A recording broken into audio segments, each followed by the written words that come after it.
All right, in this this video, we're going to look at the concept of the fundamental theorem of algebra, and we're going to use that theorem to find all complex roots. All right, so the question is, what are all the complex roots of the polynomial equation 3x to the fourth plus 4x cubed plus 2x squared minus x minus 2 equals 0? First thing I want to note, it's equal to 0, so we don't have to move anything around, and it's in standard form, so we're in pretty good shape with that. So first thing we need to do is we need to find potential factors. And if you remember from example 1, I'm going to go back for a moment, we're looking for P over Q, our constant factors over our leading factors.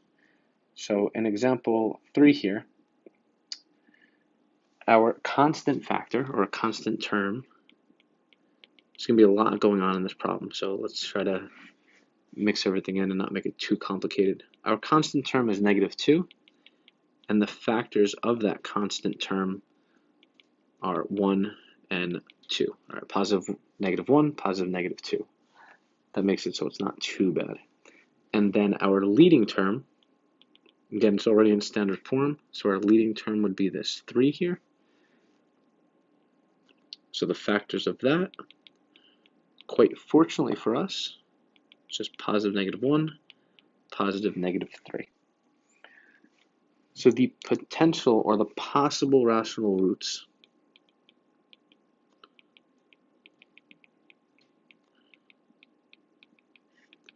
are a P over Q, so our constants over our leading. So we have positive -1 over 1, positive -1 over 3. Let's fix that 3, and actually let's write our denominators as red. So that would be 1 over 1, so we know where these come from. And then positive -2 over 1 and positive -2 over 3. Again, this is the tedious part that we don't really enjoy, finding the possible rational roots. All right, so these are potential solutions for us. So I want to clean those up.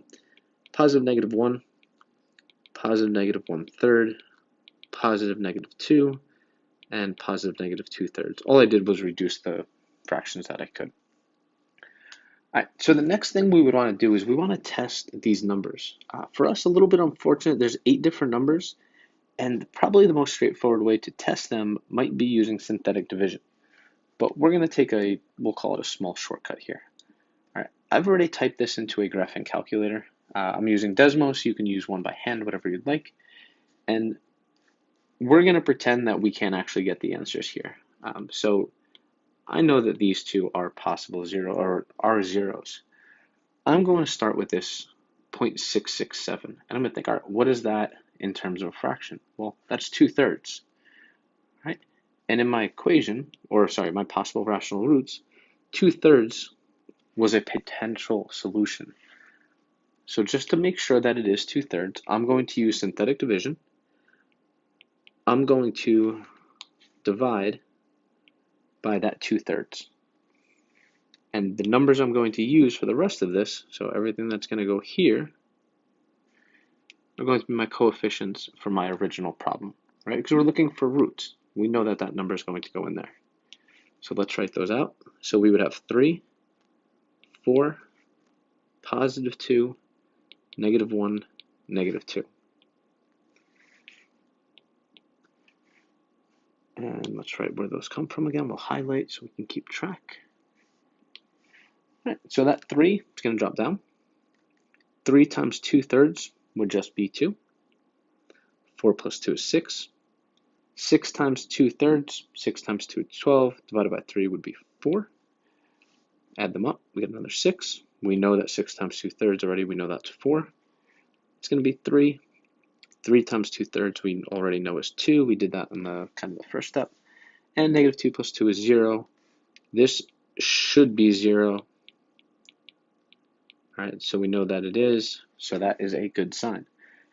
So what that tells me is that if I factor this as a first step, I have x minus 2/3, and then I'm going to use these numbers here to write my next term.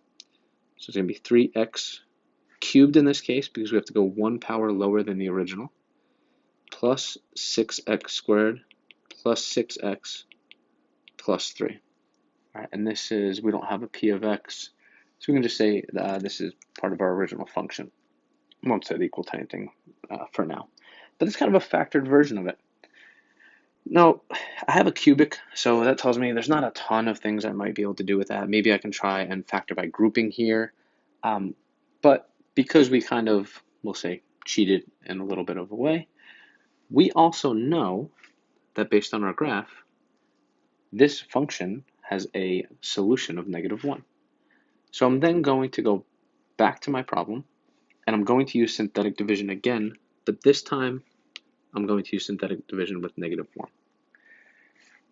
And that is going to be divided into our gray highlighted term. So we want to use the numbers 3, 6, 6, and 3.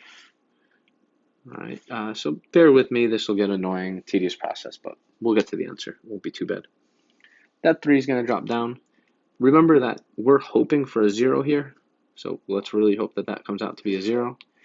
3 times -1 will be -3. We add those up, we get a +3. We get another -3, add those up, +3, multiply, get another -3, and awesome, our remainder becomes a 0. Remember, this should be a 0. Otherwise, that -1 is not a factor, and there was something wrong about our graph. Without a graph, this is the annoying part. Without a graph, you would just have to keep testing these numbers here, these possible ones, until you found ones that worked. There would be no real way of picking, why would I do 2/3 or why would I do -1? You're just really picking them at random. So we're going to avoid that. We'll save ourselves some time with the graph. It's just the way it is. So when we factor this, we want to keep in mind, we need to keep that x minus 2/3. We now have x plus 1.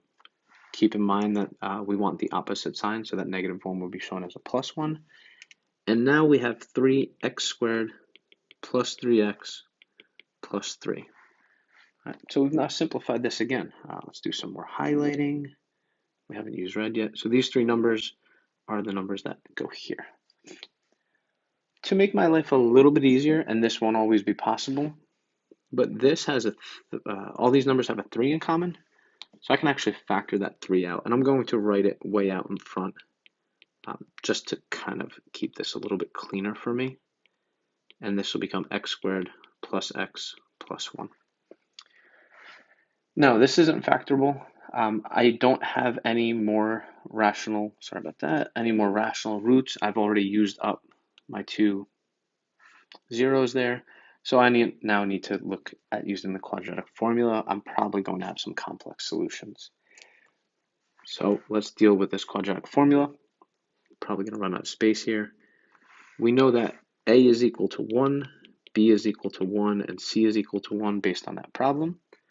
So let's cram this all in here. X is equal to -b plus or minus b squared minus 4ac over 2a. So x is equal to -1 plus or minus, good thing we have all these 1's here, 1 squared minus 4 times 1 over 2 times 1. X is equal to -1 plus or minus, we get 1 minus 4 over 2. I'm just going to keep writing this across because, like I said, I'm running out of space. So we have, what do we have? X is equal to -1 plus or minus -3, or square root of -3 over 2, which is equal to -1 plus or minus I radical 3 over 2. Now, one of the things that I didn't mention yet was this fundamental theorem of algebra. Basically, what's going on here is that since my, where do we want to write this? Since my leading term has a highest degree of 4, I should have 4 solutions. Now, I already found 2 rational solutions, right, with that 2/3 and -1. So my other 2 solutions, we know based on the graph that they're complex. We have 2 more solutions right here. All right, one of them is the positive I radical 3, and one of them is the negative I radical 3. So our solutions, or what are they asking for, the complex roots? What are all the complex roots? our solutions, bear with me here, and then we're almost done. Our solutions are 2/3. What can I highlight? What color have I not used? I'm going to highlight these in blue. So 2/3 is a solution, -1 is a solution, and then these two are our solutions.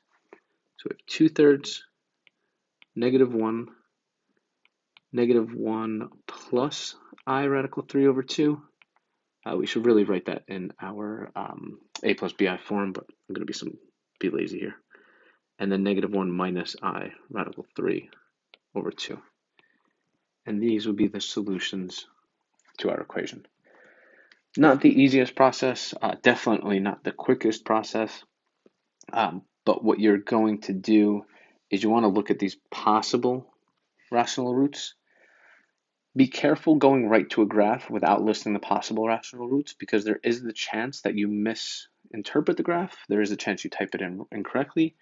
And there is a chance if you're using an actual handheld graphing calculator, you might not be able to see the exact number. So based on my graph going back here, maybe I can't see, all right, that's exactly at -1, but I know it's close.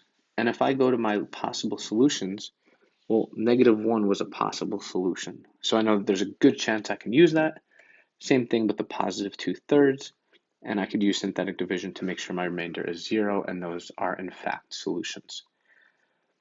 So again, I'd like to apologize on the textbook's behalf at how tedious this can be, how many different processes and procedures and skill sets you need to use, but it is a pretty good way of testing that you know how to do a little bit of everything. So we have our quadratics, we have some factoring, we have synthetic division, and we have our constant and leading possible rational roots.